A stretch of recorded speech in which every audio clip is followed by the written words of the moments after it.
শ্রাবণ মাসে নাকি সবুজ পড়া খুব ভালো। তা আমি সোমবারের দিন মানে কালকে হয়ে গেছে, এটা আজকে আমি পোস্ট করছি।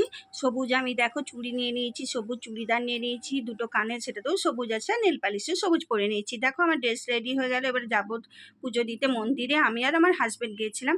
এখানে ঠাকুর মানে মহাদেবের জন্য যেসব দেবো সব কিছু আছে রাখা। তারপরে আমি এখানে চলেও গেছি, একটু ঢোকার আগে একটু ছবি নিয়ে নিলাম। এখানে পুজো অনেকেই করছে, প্রচুর ভিড় ছিল।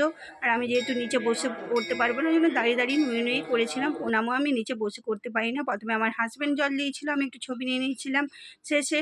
তারপরে আমারটাও ওই তুলে দিয়েছিল। ভালো পারে না, কিন্তু যেটুকু পারে খুব সুন্দরভাবেই করেছিল। তারপর হয়ে গেল আমাদের পুজো নিষ্ঠা ভরে সব কিছু ভালো করে ব্রাহ্মণ মশাইকে দিয়ে মন্ত্র টন্ত্র পড়িয়ে সব পুজো টুজো হয়ে যাওয়ার পর মহাদেবের প্রচুর মানে মালা, ফুল, বেলপাতা, তারপর ফল সব ভর্তি হয়ে গেছিলো বলে আবার ব্রাহ্মণ মশাই পরিষ্কার করে দিলেন। দিয়ে ওইখানটাতেও একটা ভিডিও করে নিলাম। ভিড় ছিল আর ধোঁয়া হচ্ছিল। তারপরে বেরিয়ে এলাম। বেরিয়ে আসার পরেও একটু বাইরে যখন উনি স্কুটি বার করতে গেল, আমি মন্দিরটার একটু ছবি নিয়ে নিলাম। তো কালকে এইভাবেই আমার মহাদেবের মন্দিরে গেছে, আমাদের বর্ধমানে আছে মন্দিরটা, লোকর কাছে। খুব ভালো লাগলো আজকের দিনটা আমার। তো কেমন হয়েছে ভিডিওটি অবশ্যই জানিও। কিন্তু আমরা বাড়ি চলে এলাম। সবাই বলো হর হর মহাদেব। মহাদেব সবাইকে ভালো রেখো, সুস্থ রেখো, নিজেও ভালো থেকো। ধন্যবাদ।